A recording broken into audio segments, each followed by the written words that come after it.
بسم اللہ الرحمن الرحیم۔ السلام علیکم ناظرین، آج کی ویڈیو میں آپ جانیں گے جماعت کی فضیلت کے بارے میں۔ جماعت کی فضیلت اور تاکید میں صحیح احادیث اتنی کثرت سے آئی ہے کہ اگر سب ایک جگہ جمع کی جائے تو اچھی خاصی حجم کا ایک رسالہ تیار ہو سکتا ہے۔ ان کے دیکھنے سے یقینی طور پر یہ نتیجہ نکلتا ہے کہ جماعت نماز کی تکمیل میں ایک اعلیٰ درجے کی شرط ہے۔ نبی پاک صلی اللہ علیہ وسلم نے کبھی جماعت کی نماز نہیں چھوڑی، یہاں تک کہ حالت مرض میں جب آپ صلی اللہ علیہ وسلم کو خود چلنے کی طاقت نہ تھی، 2 آدمیوں کے سہارے مسجد میں تشریف لے جاتے اور جماعت سے نماز پڑھتے۔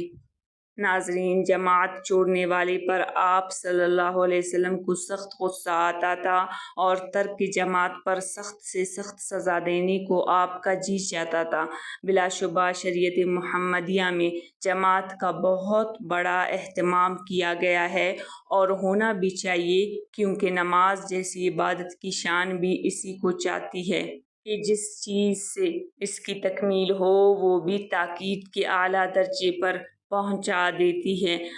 ناظرین، جماعت کی فضیلت میں یہ حدیث مبارکہ سن لیجئے۔ ابن عمر رضی اللہ عنہما نبی پاک صلی اللہ علیہ وسلم سے روایت نقل فرماتے ہیں کہ رسول اللہ صلی اللہ علیہ وسلم نے فرمایا، جماعت سے نماز پڑھنے کا ثواب تنہا نماز پڑھنے سے 27 درجہ زیادہ ہے۔ نبی پاک صلی اللہ علیہ وسلم نے فرمایا، تنہا نماز پڑھنے سے ایک آدمی کے ساتھ نماز پڑھنا بہت بہتر ہے، اور 2 آدمیوں کے ساتھ اور بھی بہتر، اور جتنی زیادہ جماعت ہو اتنی اللہ تعالیٰ کو پسند ہے۔ ایک حدیث میں حضرت انس بن مالک رضی اللہ عنہ سے روایت ہے کہ بنو سلمہ کے لوگوں نے ارادہ کیا کہ اپنے پرانے مکانات سے، چونکہ وہ مسجد نبوی سے دور تھے، منتقل ہو کر نبی پاک صلی اللہ علیہ وسلم کے قریب آ کر رہے، تو ان سے نبی پاک صلی اللہ علیہ وسلم نے فرمایا، کیا تم اپنے قدموں میں جو زمین پر پڑتے ہیں ثواب نہیں سمجھتے؟ ناظرین، اس حدیث مبارکہ سے معلوم ہوتا ہے کہ جو شخص جتنی دور سے چل کر مسجد میں آئے گا اتنا ہی زیادہ ثواب اس کو ملے گا، لیکن اگر کسی کے محلے میں مسجد ہو تو اس کو چھوڑ کر دور نہ جائے، کیونکہ محلہ کی مسجد کا حق زیادہ ہوتا ہے۔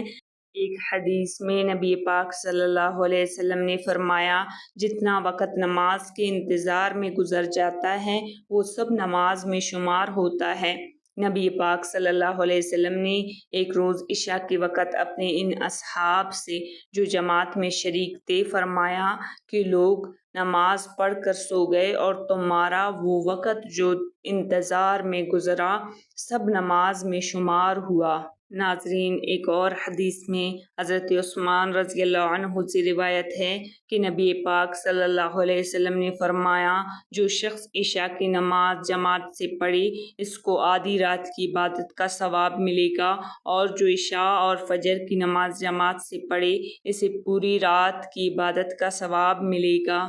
ایک حدیث میں حضرت ابو ہریرہ رضی اللہ عنہ نبی پاک صلی اللہ علیہ وسلم سے روایت کرتے ہیں، ایک روز آپ صلی اللہ علیہ وسلم نے فرمایا، بے شک میرے دل میں یہ ارادہ ہوا کہ کسی کو کم دھوپ لکڑیاں جمع کرے، پھر آذان کا حکم دوں اور کسی شخص سے کہوں کہ وہ امامت کرے، اور میں ان لوگوں کی گھروں پر جاؤں جو جماعت میں نہیں آتے اور ان کی گھروں کو جلا دوں۔ مسلم شریف کی ایک روایت میں ہے، اگر مجھے چھوٹے بچوں اور عورتوں کا خیال نہ ہوتا تو میں عشاء کی نماز میں مشغول ہو جاتا اور خادموں کو حکم دیتا کہ انہیں ان جماعت میں شریک نہ ہونے والوں کے گھروں کو مال و اسباب سمیت جلا دو۔ ناظرین، ان احادیث مبارکہ سے جماعت کی فضیلت اور نہ پڑھنے والی پر عتاب آیا ہے، اس لیے مرد حضرات کو چاہیے جماعت کی نماز کو لازم پکڑے اور بلا عذر جماعت کی نماز کو نہ چھوڑے۔